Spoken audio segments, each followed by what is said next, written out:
What's up, everyone? Welcome to the podcast. I'm your host, Isaiah Copon. It's February 17, 2025, and this is Lift and Learn episode 137. In this episode, I'll talk about how you can start off the year on the right foot now that we're in 2025. Before that, though, I'll talk a bit about what I've been up to lately, and that might include fitness-related topics, and it might not. If you want to follow me, your host, on Instagram, it's isaiah.copon, and you can also check out my website, isaiahcopon.com. The podcast is on Instagram at Lift and Learn Podcast, on Twitter at Lift and Learn Pod, and also on Facebook. You can just search Lift and Learn Podcast. With that being said, let's get into it. Okay, so Christmas and New Year's all done. Everybody's been saying it, but 2024 just flew by, especially the second half. Let's talk about Christmas first. I know it's a long time ago. It's like more than a month ago now. Obviously, big one for the family since this is our first with a child. So now the whole family really got to see her. She's now at Christmas, she was like over 4 months old. But now she's gotten so much bigger, hitting all the important milestones. She's really a loud one, though, when she doesn't get her way. Luckily, we still have no one living right beside us because I guarantee that her crying will wake them up. She's actually enjoying her baths now because she's more submerged in the water. She likes that. So cute just thinking about her now. Oh my God, I love her. She had so many Christmas outfits that she wore. I think we had like 7 parties to go to, so it was definitely a busy season. She also got a ton of clothes. She's going to need more space probably, and she already has more clothes than I do. Christmas Eve and day, I remember we split up between families, so there was a lot of driving on my end, but I'm glad everyone got to see her while she's still small. They say she looks like my wife. I have to agree for her right now. Also, because of those late nights, I just remember her sleep cycle was so thrown off. Plus, now she's going through a phase where she wakes up anywhere between like 1 to 4 a.m. just because she's hungry. But yeah, I think the signs were there, because I also remember that she had some fussy days between Christmas and New Year's. She did so good during Christmas, though, at least at the parties themselves. No real big outbursts or anything, and she was great when other people were holding her. Now is a different story. So yeah, the family loves her, of course. We have a tradition in my family to open the presents right at midnight, and that day we slept at almost 4 a.m. So that was the longest night I can even think of, like, in recent memory. Noteworthy gifts I got pretty much everything on my Elfster, but they were still surprises to me because I filled that up like so long ago. The other things I didn't get, I just had to buy for myself. Got that out of the way, so I won't be spending too much, or I didn't spend too much for January. I didn't get anything big like previous years because focus isn't really about my gifts now. It's about gifts for the little one and that family time, which I love, and that's perfectly fine for me. It's actually so hard filling out a wish list these days. My cousin was here, actually, so we spent some time over there too, and she also came by to sleep over as well. We've definitely settled into the new place now. Been almost 4 months actually in our own little space here. I got a label maker, and I'm telling you, this is so clutch for my meal prep. I'll know the macros of each meal I eat. I've been using it every now and then, especially if I have bigger meal prep days, which actually is like today. It's a bit of a hassle, but it'll only take me like an extra 2 minutes in my day, but I just have to do it when I need to. I'll do it if I need to, but I won't do it for every meal.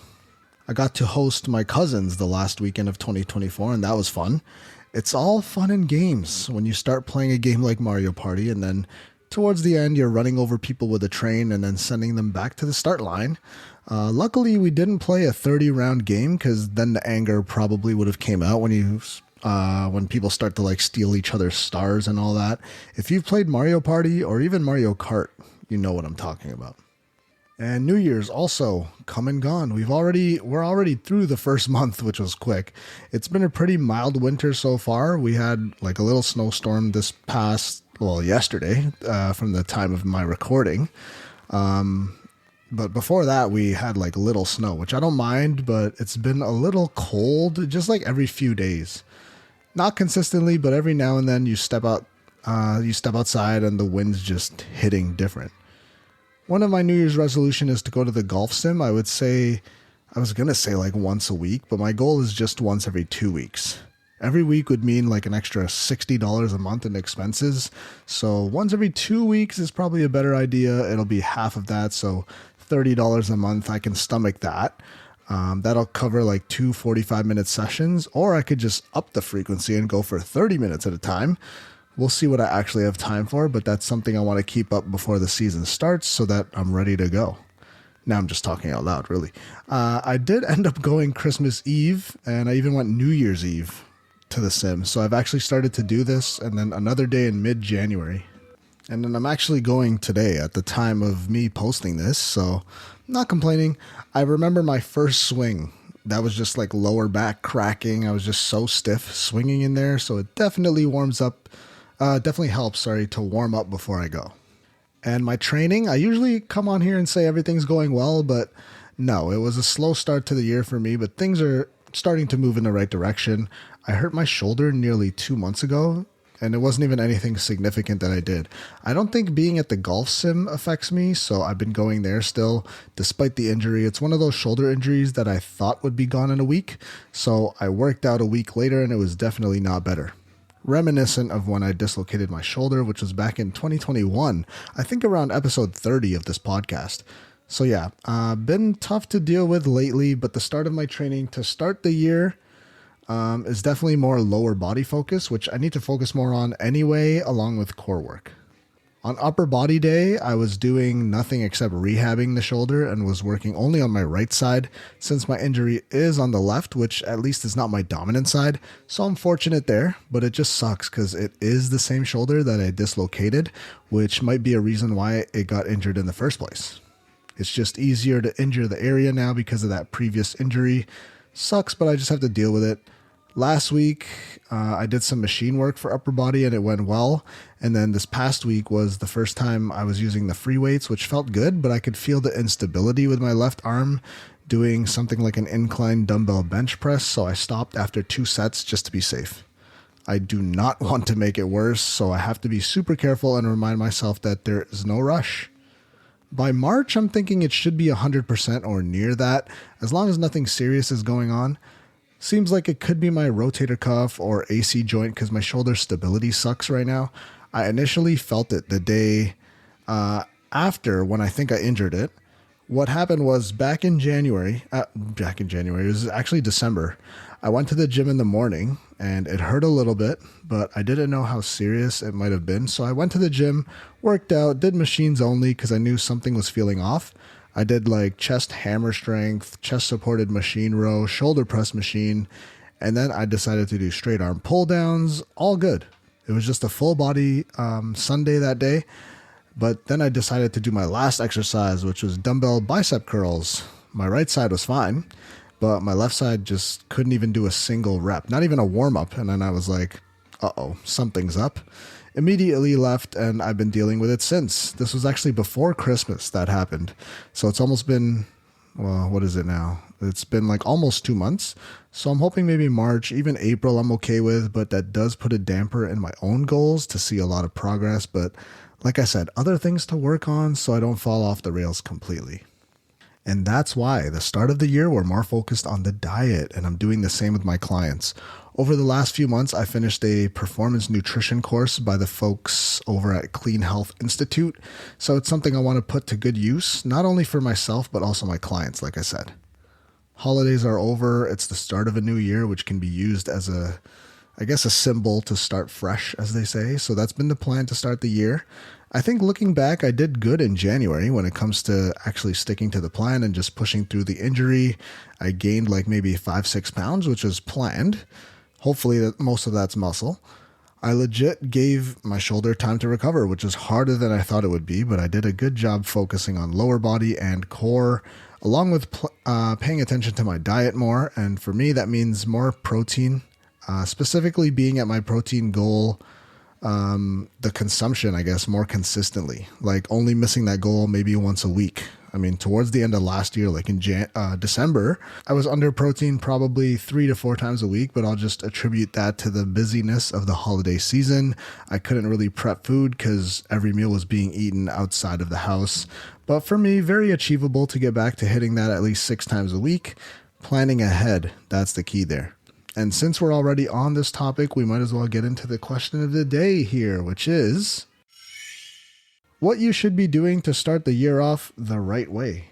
I mean, we're like 6-7 weeks into the new year, but that's still all of this. What I'm saying today is going to apply as well. So, of course, this is all just my opinion, but being a coach and trainer for nearly 12 years, I've trained hundreds of people at this point. And actually, at this point, I've figured out that this is how you get clients the results they're looking for. As much as they might not want to do some of the things that's required as you become more advanced when it comes to your years of experience or your training age. Depending on where you are in your fitness journey, this is really going to be different for everybody. If you're new, which we'll go over first, and I mean completely new, the first step is that you need to start resistance training. Pretty simple. That's really it. Figure out on your own or with a coach how to exercise properly, which is underrated.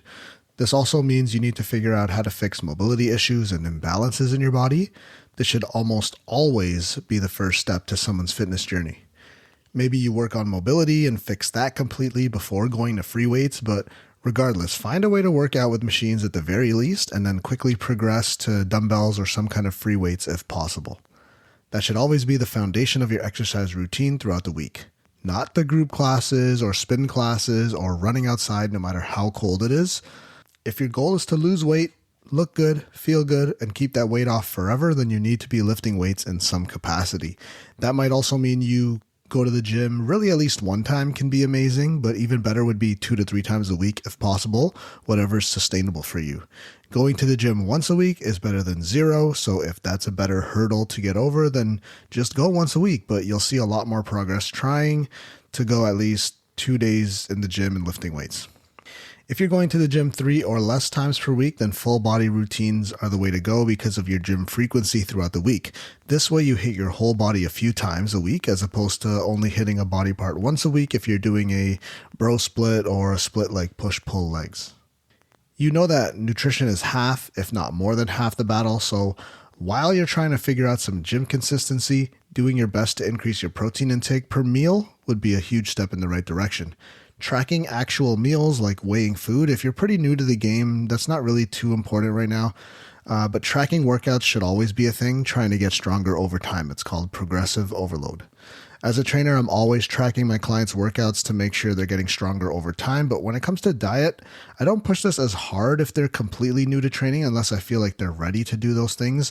Or, take the next step, which may actually be tracking calories with a food scale to bring awareness. If you've been training or working out less than 2 years, in my eyes, you're still new, but you're a bit past the complete newbie stage.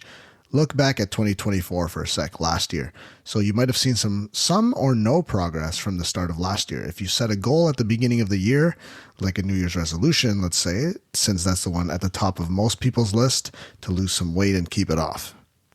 And how many times have people failed that one? It's just like a laughing topic at this point. So if you don't just want to be another one that's a part of the statistic, the next step is to track more of what you're doing. Definitely the workouts.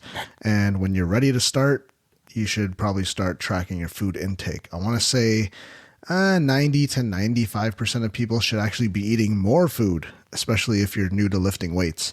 That's opposite of what you hear all the time, like, oh, I need to eat in a calorie deficit. And yeah, that's true. But for most people I've seen, they're under eating protein and calories throughout the day. It just makes it so much harder to lose weight. Because if you're already under eating and then have to eat even less or even lower calories than what you're currently eating, that could be dangerous in terms of the nutrients actually you're getting in on a daily basis. Eating more initially is usually what needs to happen, and this will make it easier to put on muscle and increase your metabolism and increase what your body is used to breaking down and using as energy.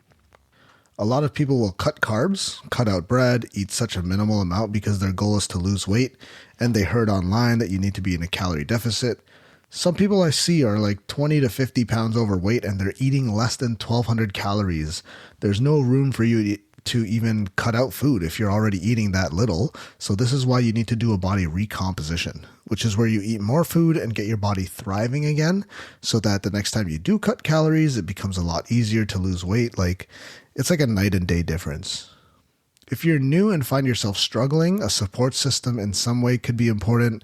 That might mean a friend or a community group to help you keep track of or keep you on track and be accountable, basically. Or a coach if you want to go down that route. Also, while you're in this beginner stage, or I think what would be useful if you're looking to start off the year off properly would be setting goals that make sense along with a plan to achieve it. A plan that's actually sustainable, not completely changing and overhauling your diet and then tell yourself that you're going to go to the gym every day this year. Probably not sustainable if you struggled with it before. I'm not saying it's impossible, but it's important to be realistic. It's also important when you start out, but it becomes even more important as you become more advanced, and that's prioritizing recovery. If you haven't fixed that yet, now could be the time to start prioritizing ways for you to recover properly. More sleep or rest days if you're someone who's super consistent. Doing other forms of exercise that are more relaxing and not as stressful to your body. Think about yoga and maybe even Pilates or just a solid stretching or mobility routine for your problem areas, because we all have them. Something to remember with all of this as you're working towards your goals for this year is the idea of consistency over intensity. Especially if you're young, you probably lean more towards doing things to failure, pushing as much weight as you can, etc. Testing your 1RM is pretty pointless for like 99.9% of people training at the gym. Being consistent will be better than just going all out every workout, because working out 2 to 3 times a week for the rest of the year is going to be better than working out 5 to 7 days a week until April or March or something, and then burning out the rest of the year. Maybe coming back to the gym right before summer hits and then another few sessions in the fall. It just doesn't make sense. Just do what's sustainable. 2 to 3 times a week may be best if that's something that you'll actually stick to, especially when life gets busy. When it comes to diet, working on making more meals at home can be so important, especially if you're someone who Uber Eats or DoorDashes like 3 or more meals per week. Yes, you do have to understand some kind of balance here, of course. You can go out occasionally and make good choices if you know what you're doing. Having a steak with a potato and some vegetables shouldn't be seen as a complete cheat meal. At the same time, if you're going to have a steak with sauce, with the butter, with a side of a loaded potato, and then on top of that dessert with some high-calorie soda or something like that, that's a completely different story, especially if that's a regular occurrence. Even just this week, I actually went to McDonald's, and then my client was like, "Oh, you eat that crap?" And I was like, yeah, like, it's not the worst thing in the world. Like, when I go to McDonald's, I don't get a meal. I'm not going to get a Big Mac with fries, and then I'm not going to get the, large Coke or something. I literally went there just for the double Big Mac. That's it. I mean, it was like 800 to like 1,000 calories, but it's one meal. And for me right now, I'm eating like almost 4,000 calories. Like, is that really going to set me off completely? No, I have it every once in a while. Not the end of the world. So when it comes to my clientele, I'm trying to slowly push more towards just making your own food at home and then tracking that. I mean, this is me like 95% of my meals I'm eating like I made them at home. Seeing that and seeing what needs to change from there, which is likely going to mean more protein on a per meal basis, along with more vegetables, which is something I'm also working on doing better this year. I'm trying to. I would say I've been doing pretty good the last 2 months when it comes to vegetable intake, but again, there's still room for improvement there, and it's about being more consistent with that on more days than not. This can't be overlooked if you're trying to take yourself to the next level. If you're already someone who does pretty much everything I just mentioned, you got your regimen down at this point, what's the next thing you need to be doing? Tracking not only the workouts, but now what you're eating and making healthy choices in that direction. Shifting your mindset, that's a big one. It's about chasing health, and the aesthetics will follow. It really is that simple, but I didn't say it's easy. It seems pretty simple, but you might need a trainer for that if you don't really want to get into the nitty gritty of things, or you just need that extra little push, because finding that motivation by yourself, it doesn't work for most people. That's really the reason I have a job, is because most people already know what to do at this point. I mean, there's so much good information online that's free out there, other podcasts.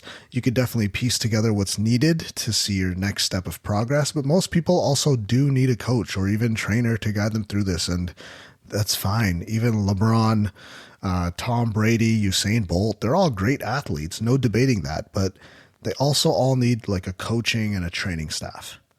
All that being said, if you want to follow along with my diet journey, I'll be documenting a lot of my meals for the rest of the month. This will not only help my clients and will be a good reminder for me to eat a little bit better this month consistently. I'll break down the macro splits of the meals I eat, so hopefully that can help you get back on track as well.